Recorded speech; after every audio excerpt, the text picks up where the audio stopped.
ସମସ୍ତ ଚାଷୀ ଭାଇମାନଙ୍କୁ ପୁଣି ଥରେ ଆମ ଗାଁ ଚାଷୀ ୟୁଟ୍ୟୁବ୍ ଚ୍ୟାନେଲ୍କୁ ସ୍ୱାଗତ। ଆସୁନ୍ ଆଜି ଆମେ ଜାନ୍ମା ଗୋଟେ ଘାସ ବିଷୟରେ।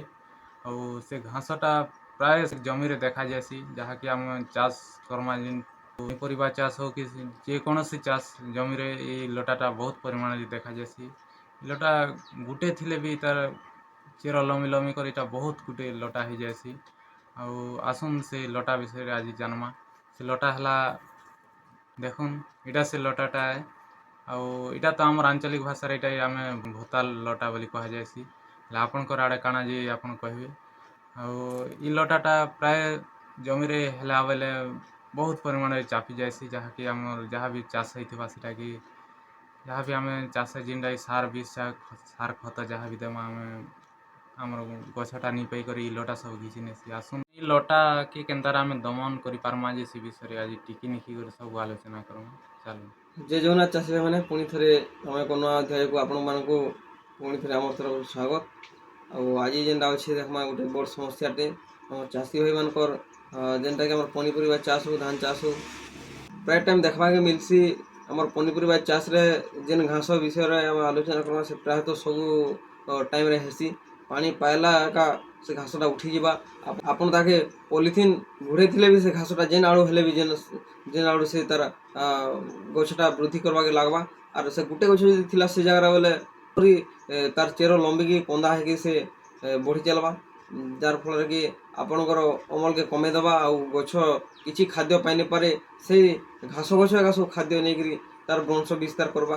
ଆଉ ତାହାକେ ଆମେ ସେ ଗଛକେ ଆଜି ଆମେ ଏନ୍ତା ଗୋଟେ ହାର୍ବିସାଇଡ୍ ଆଣିକି ଆସିଛୁଁ ଯେନ୍ଟାକି ତାର୍ ଥରେ ୟୁଜ୍ କରିବେ ତ ଆପଣଙ୍କର ସେ ଜମିରେ ତାର୍ କନ୍ଦା ଏକା ପୁହିକିରି ସଫା ହେଇଯିବା। ଆମର୍ ପାଖ୍ରେ ସେ ଘାସ ବର୍ତ୍ତମାନ ଅଛେ, ଯେନ୍ଟାକି ଇଟାକେ ଆମେ କହେସାଁ ଆମର ଆଞ୍ଚଳିକ ଭାଷାରେ ଭତ୍ତା କନ୍ଦା ବୋଲିକିରି କହେସନ୍, ଯେନ୍ଟା ଭତ୍ତା ଲଟା ଘାସ୍ ବୋଲିକି କହେସନ୍। ଆଉ ଆପଣଙ୍କର ଆଡ଼େ କାଣା କହେସନ୍ ଆପଣ ନିଶ୍ଚୟ କମେଣ୍ଟ ମାଧ୍ୟମରେ ବତାବେ। ଆଉ ଦେଖୁନ୍ ଯାହା ବି ବତଉନ୍, ଇ ଘାସକେ ଆପଣମାନେ ଭଲ୍ସେ ଚିହ୍ନୁନ୍, ଯେନ୍ଟାକି ଆପଣମାନଙ୍କର ବଗିଚା ହଉ ବା ଆପଣ ପନିପରିବା ଫିଲ୍ଡ ହଉ, ଘାସ ଚାଷ ଜମି ହଉ, ଯେନ୍ ଜାଗାରେ ବି ହେଇଛେ ସେ ଜାଗାରେ ତାର୍ ବଂଶ ବିସ୍ତାର ହେସି ବୋଲି ଆପଣମାନେ ବି ନିହାତି ଭାବରେ ଜାଣିଥିବେ। ଆର୍ ତାହାକେ ଆଜି ଆମେ କେନ୍ତା ନିପାତ କର୍ମା ଦେଖୁନ୍। ଇ ଗଛ ଫାର୍ଷ୍ଟ ଦେଖ୍ମି ଆପଣଙ୍କୁ, ଇ ଗୁଟେ ଗଛ ହେଇଛେ, କିନ୍ତୁ ଏହି ଗଛର ତାର୍ ଚେର ମାଧ୍ୟମରେ ଆଉ କେତେଟା କନ୍ଦା ହେଇଛେ। ଏମିତି ସେ ବହୁତ ସାରା ଲମ୍ବିକି ସବୁଆଡ଼େ ଘାସଟା ବ୍ୟାପି ଯାଏସି ଏବଂ ତାର୍ ବଂଶ ବିସ୍ତାର କରବାରେ ସେ ସଫଳ ହେସି। ଗୁଟେ କନ୍ଦା ହେଲା, ସେ କନ୍ଦାର ଆହୁରି କନ୍ଦା ହେବା, ସେ କନ୍ଦାର ଆହୁରି କନ୍ଦା ହେବା, ଏମିତି କରି ଆପଣଙ୍କର ଟୋଟାଲ୍ ଜମିକେ ସେ ମାଡ଼ି ବସ୍ବା। ଆର୍ ତାର୍ ମାନେ ଆପଣ ଯେତେ ବି ମେଡ଼ିସିନ୍ ମାରୁନ୍, ଏଟାକେ ଆପଣ ନିପାତ କରେଇ ନେଇ ପାର୍ବା ତେଲେ ଯାଏ, କାଁଥିଲେ କି ସେ ଭଳିଆ ମେଡ଼ିସିନ୍ ଆଗରୁ ନେଇ ଆସିଥିଲେ, ବର୍ତ୍ତମାନ ଯେନ୍ଟାକେ ପଳେଇ ଆସିଛେ। ଆଉ ଇତାର ଗୋଟେ ଏତେ କ୍ୱାଲିଟି ଯେ ଆପଣ ତାକେ ଯେତେ ଘିଚ୍ବେ ସେଇ କନ୍ଦାଟା ଗୁଟେ ଥିବା ବେଲେ ତାର୍ ବଂଶ ବିସ୍ତାର ସେ ନିହାତି ଭାବରେ କର୍ବା। ଏଭଳିଆ କନ୍ଦାକେ ଯେନ୍ଟାକି ଆମେ ଆଜି ମରାମା, ଯେନ୍ଟାକି ଆମର୍ ପାଖେ ଅଛେ ବର୍ତ୍ତମାନ ଧାନୁକା କମ୍ପାନୀର ଯେନ୍ଟାକି ସେମ୍ପ୍ରା ବୋଲିକିରି ଗୋଟେ ଭଲ୍ ହାର୍ବିସାଇଡ଼୍ଟେ, ଯେନ୍ଟାକି ଆପଣଙ୍କର ଇ ଭତ୍ତା କନ୍ଦା ଲାଗି ସ୍ପେଶାଲି ବନିଛେ। ଇଟା ହେଲା ସେ ସେମ୍ପ୍ରା, ଯେନ୍ଟାକି ସ୍ମଲ୍ ପ୍ୟାକିଂ ଆଇବା, ଯେନ୍ଟାକି ଗୁଟେ ଢୋଲ୍ ହେବା ଇଟା।